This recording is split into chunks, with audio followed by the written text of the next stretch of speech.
তোমার মাইন্ডেও এরকম ভাবনা ঘুরতে থাকে যে আমি ওই মানুষটার পিছনে দৌড়াচ্ছি, তো এরকম কি কাজ করা যায় যে কাজটা করলে ওই মানুষটাও আমার পিছনেই দৌড়াবে। তো এখানে একটাই জিনিস কাজে আসবে, আর সেটা হচ্ছে রিভার্স সাইকোলজি। তুমি যদি রিভার্স সাইকোলজির উপরে মাস্টারি করে নাও, এটা বুঝে নাও যে রিভার্স সাইকোলজি কাজ কিভাবে করে, তখন সেই মানুষটা তোমার পিছনে দৌড়াবে।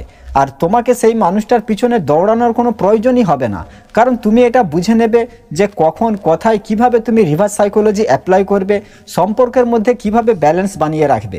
তখন সেই মানুষটা তোমার পিছনে দৌড়াতে শুরু করবে। দেখো, তুমি সেই মানুষটার পিছনে দৌড়াচ্ছ, কিসের কারণে তুমি তার পিছনে দৌড়াচ্ছ? কারণ তুমি সেই মানুষটাকে ভালোবাসো, তোমার জীবনে সেই মানুষটাকে দরকার। যেরকম তোমার একটা আইফোনের দরকার, তো সেটা পাওয়ার জন্য তুমি এফোর্ট লাগাচ্ছ, টাকা পয়সা জমা করছো, বাড়ি থেকে টাকা পয়সা চাইছো।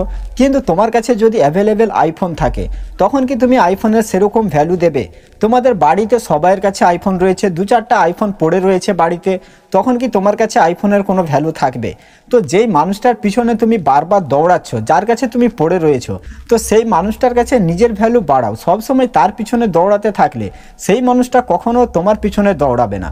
যেরকম তুমি বাস বা ট্রেনে কোথাও যাচ্ছ, তোমার জলের দরকার, কেউ 20 টাকায় জল বিক্রি করছে, আর একজন জলের বোতল নিয়ে তোমার পিছনে দৌড়াচ্ছে, সে তোমাকে 2 টাকা দামে জল বিক্রি করতে চায়। তো এখানে কার ভ্যালু বেশি? অবশ্যই যে 20 টাকা দামে বিক্রি করছে তার ভ্যালু বেশি, কিন্তু যে 2 টাকা দামে বিক্রি করছে তার পিছনে কি তুমি কোনো এফোর্ট লাগাবে না? তুমি তার পিছনে দৌড়াবে, কারণ সেই মানুষটা জলের বোতল নিয়ে তোমার পিছনে দৌড়াচ্ছে। তুমি যদি বারবার তার পিছনে দৌড়াতে থাকো, তখন সেই মানুষটা তো এটা জানে যে তুমি তার পিছনে দৌড়াবে, তাকে তোমার পিছনে দৌড়ানোর কোনো প্রয়োজনই নেই। তো এখানে রিভার্স সাইকোলজি কিভাবে অ্যাপ্লাই করবে? যেরকম ধরে নাও সেই মানুষটার এটা অভ্যাস হয়ে গেছে, তুমি যে তার পিছনে দৌড়াচ্ছ, তার প্রতি এফোর্ট লাগাচ্ছ, তোমার ভালোবাসার জন্য, তোমার সময়ের জন্য সেই মানুষটাকে কোনো কিছু করতে হচ্ছে না, সেই মানুষটা এমনিতেই সব কিছুই তোমার কাছ থেকে পেয়ে যাচ্ছে। তো এটাকে রিভার্স করে দাও।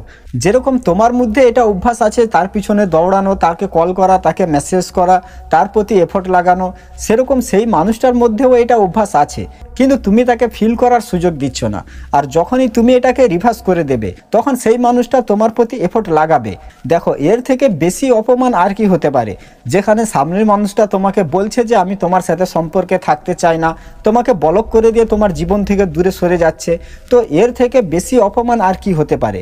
তারপরেও তুমি তার পিছনে যদি পড়ে থাকো, তার প্রতি এফোর্ট লাগাতে থাকো, তো সেই মানুষটা তোমার ভ্যালু কখনো বুঝবে না। এখানে রিভার্স সাইকোলজি অ্যাপ্লাই করো।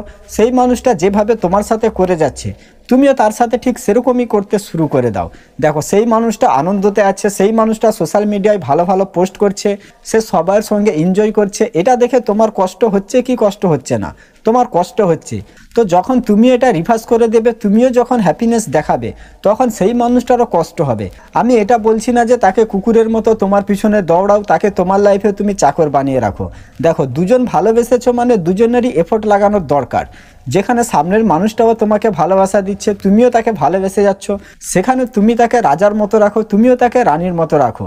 কিন্তু সেই মানুষটা তোমাকে চাকর বানাতে চাইছে, তো সেখানে তুমি কেন থাকতে যাবে? ভালোবাসায় তাকে চাকর বানানোর দরকার নেই, তাকে তোমার পিছনে কুকুরের মতো দৌড়ানোরও দরকার নেই। শুধুমাত্র সম্পর্ক ঠিক করার চেষ্টা করো। কি করলে সম্পর্ক ঠিক হবে, সম্পর্কের মধ্যে কি প্রবলেম রয়েছে, এইগুলো জিনিস ঠিক করার চেষ্টা করো। আর এইগুলো জিনিস তখন কাজে আসবে যখন তুমি রিভার্স সাইকোলজি অ্যাপ্লাই করবে। কারণ সেই মানুষটা তো এটা জানে যে আমার ওর পিছনে দৌড়ানোর দরকার নেই, আমাকে ওকে কল মেসেজেস করার দরকার নেই, ও তো আমাকে কল মেসেজ করবে, ও আমার পিছনে দৌড়াবে। কিন্তু যখনই তুমি তার পিছনে দৌড়াবে না, যখন তুমি সব কিছু রিভার্স করে দেবে, তখন সেই মানুষটার হয়তো একদিন দুদিনে কোনো কিছু হবে না, কিন্তু 3 দিনের দিন সেই মানুষটারও অবস্থা খারাপ হয়ে যাবে। তখন সেই মানুষটা তোমার পিছনে দৌড়াতে শুরু করবে, আর তখন তুমি তাকে তোমার কথা বলতে পারবে, তোমার প্রবলেম তুমি তাকে বলতে পারবে, তুমি তখন সম্পর্ক ঠিক করে নিতে পারবে। তোমার মনের মধ্যে যে কথা রয়েছে, তুমি তাকে যেটা বলতে চাইছো, যেটা বুঝাতে চাইছো, এই সব কিছু জিনিস তখন তুমি তার সঙ্গে ডিসকাস করতে পারবে। কিন্তু তুমি যদি বারবার তার পিছনে দৌড়াতে থাকো, আমার কোনো জিনিসের দরকার, যদি আমি সেটা 10 টাকা দামে পেয়ে যাচ্ছি, তো যেখানে সেই জিনিসটা বেশি দামে বিক্রি হচ্ছে, তখন কেন আমি সেটার পিছনে দৌড়াতে যাব? তখন আমি সেই জিনিসটার পিছনে দৌড়াবো যখন আমি সেটা 2 টাকা দামে আর পাবো না। তো নিজের ভ্যালু বাড়াও, তার পিছনে দৌড়ানো বন্ধ করো, তখন সেই মানুষটা তোমার পিছনে দৌড়াবে। ঠিক আছে? তো আজকের ভিডিওটা এখানে শেষ করছি। সবাই ভালো থাকবেন। ভিডিও ভালো লাগলে চ্যানেলটা সাবস্ক্রাইব করে রাখবেন, আর ভিডিওটা বন্ধু বান্ধবীদের সাথে অবশ্যই শেয়ার করে দেবে।